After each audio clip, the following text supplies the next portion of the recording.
प्यारे भारतवासियों, आज हम आपके सामने चर्चा करेंगे डोरी एक्ट के बारे में। हमारी जानकारी में आ रहा है पिछले 6 महीने से कुछ ऐसे पीड़ित परिवार मुझको मिले हैं जहां एक महिला की कंप्लेंट के ऊपर लड़की पक्ष ने लड़के पक्ष के ऊपर आरोप लगाए, कई गंभीर और संगीन, और उसके बाद उसने लड़की पक्ष वालों ने उसकी लड़के की माँ के ऊपर, लड़के की बहन, उसकी ननद, उसकी भाभी के ऊपर और कई लोगों के ऊपर गंभीर आरोप लगाए, डॉरी का केस लगाया और 4 दिन के बाद उसमें और सेक्शन जोड़े। साथियों, मैं ये बताना चाहता हूँ कि जब इस तरीके के केस आए दिन सामने आ रहे हैं तो मैं ये आज आपकी शब्दावली के माध्यम से कुछ लोगों से ये सवाल पूछना चाहता हूँ जो कि इन केसों से लगभग संबंधित रहते हैं, और माननीय उच्च न्यायालय से भी मैं ये प्रार्थना करूंगा कि अगर शब्दावली के माध्यम से ये आवाज़ उन तक पहुंच सके तो वो ज़रूर प्रयास करें इसमें कोई सुधार लाने की। कि इस देश के अंदर अगर दहेज देना जुर्म है, दहेज लेना जुर्म है, सॉरी मैं कहूँगा दहेज लेना जुर्म है, तो दहेज देना भी जुर्म होना चाहिए। और जब भी कोई शादी होती है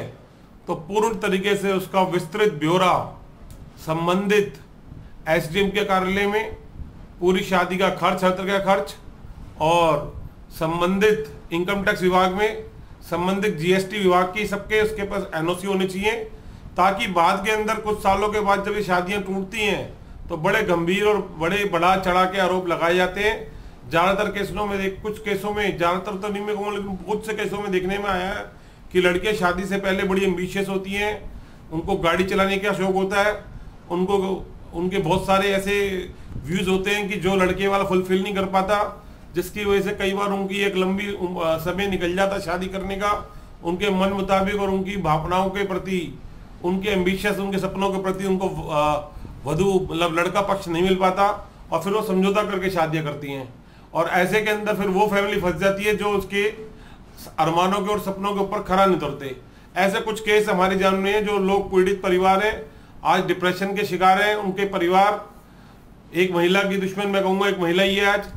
तो। और ऐसे केसों में बहुत ज़्यादातर देखने आया कि 85 से 90% केसों में समझौते हो जाते हैं, ट्रायल चल नहीं पाता, चार्जशीट फाइल नहीं होती, जिसकी वजह से कोई आदमी कितने भी झूठे आरोप लगाता है उसके खिलाफ 182 211 का मुकदमा दर्ज नहीं होता, दहेज देने वाले के ऊपर केस दर्ज नहीं आता। ये बात कोर्ट के सामने साबित नहीं हो पाती कि दहेज मांग लेने के लिए लड़के पक्ष वाले ने एक्सटोर्ट किया, ये लड़की पक्ष वालों ने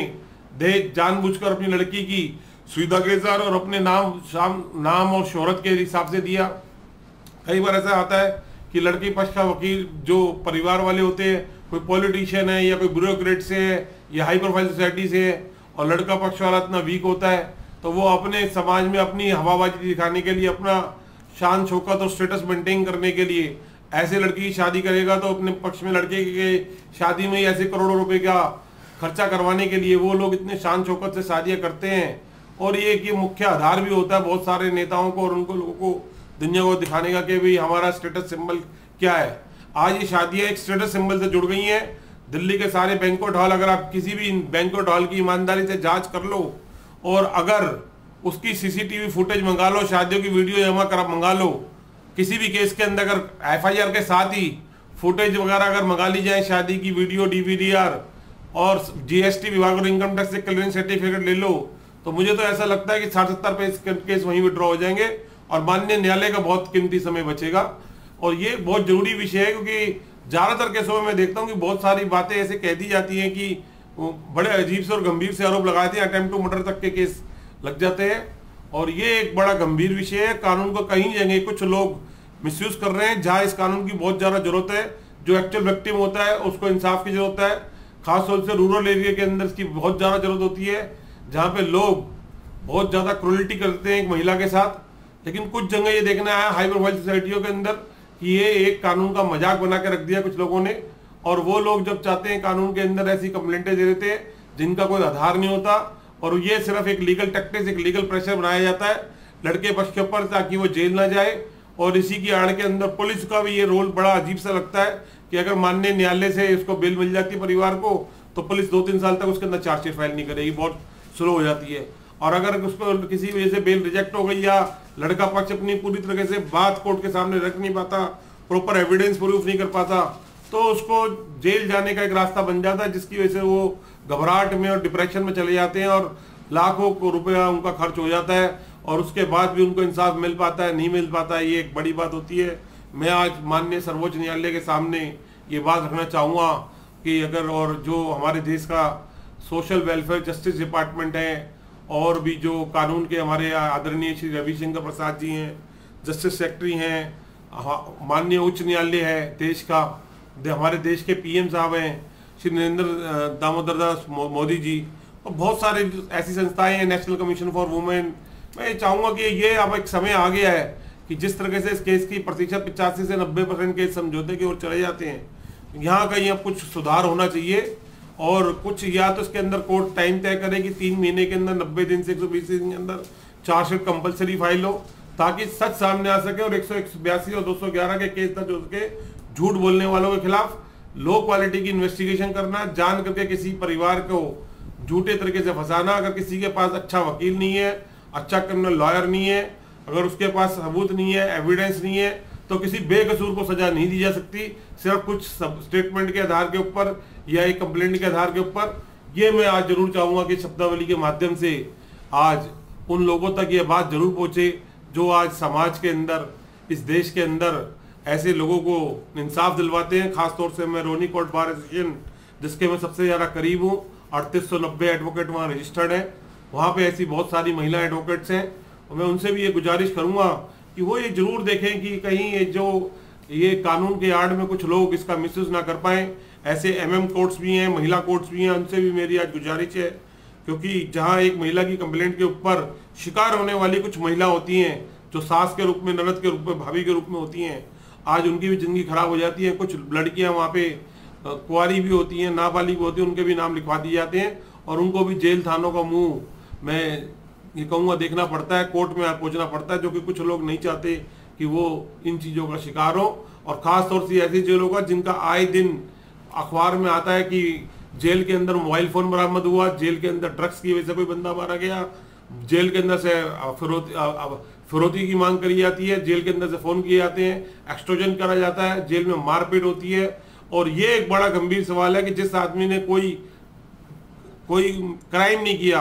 फिर भी एक कंप्लेंट के आधार पर उसके खिलाफ केस दर्ज कर दिया जाता है, उसको उसकी जिंदगी, उसके परिवार की जिंदगी डेंजर में हो जाती है। यहाँ तक कि मैं तो कहता हूँ एक अटेम्प्ट टू मर्डर तक का केस हो जाता है कि जेल में जाने के बाद कुछ लोगों को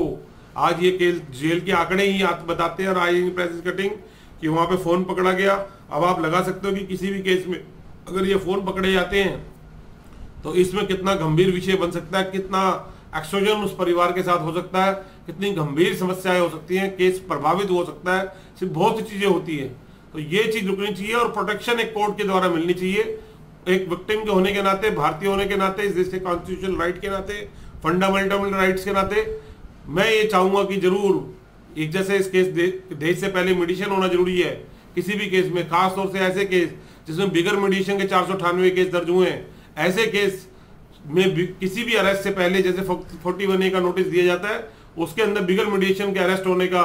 एक फरमान कोर्ट को जारी करना चाहिए, इसके अंदर संशोधन करना चाहिए कि 41A का नोटिस जैसे एक आज होता है कि कोई भी देश केस के अंदर सेशन कोर्ट्स वगैरह ये करती है कि 41 के नोटिस के इशू करने के बाद ही अरेस्ट होगा। मैं चाहूंगा कि 41 के नोटिस के सर्व करने के 15 दिन तक का टाइम मिलना चाहिए ताकि ये लड़के पक्ष की भी बात सुनी जा सके। और इन्हीं मीनवाइल एक मीडिएशन कंपलसरी होनी चाहिए बिफोर अरेस्ट, लड़के पक्ष में लड़की पक्ष के अंदर in the supervision of mediation cell of honourable concern court, ताकि एक मौका मिलना चाहिए कि कुछ बातें जो इस केस की रेशो को देखते हुए कि कंप्रोमाइज का लेवल कितना है, इसमें चार्जशीटें तक फाइल नहीं होती हैं। इसी के साथ मैं शब्दावली को विराम देता हूं और हो सका तो मैं एक परिवार के संपर्क में हूं और उनसे परमिशन लेकर मैं जरूर इस केस की बारीकियां इस देश की जनता और इस देश के न्यायालय और बार एसोसिएशन के सामने लेकर आऊंगा और प्रयास करूंगा कि कोई एक महिला लेडी एडवोकेट क्रिमिनल लॉयर इस परिवार को इंसाफ दिलवाए जो कि आज बहुत ही ज़्यादा डिप्रेशन में और बहुत ही एक सदमे के अंदर है और उसको एक इंसाफ की जरूरत है। और मैं ये चाहूँगा कि जहाँ एक शिकायतकर्ता महिला है वहाँ पीड़ित भी महिलाएं हैं और इंसाफ दिलवाने वाली महिला बने और महिला कोर्ट में ये केस चले ताकि इसका फैसला जल्द हो और 30 दिन से 60 दिन के अंदर बीच में चाहूंगा कि मैं इस केस के अंदर एक अच्छा फैसला आए ताकि सही आदमी को इंसाफ मिल के। इसी हिसाब से जय हिंद।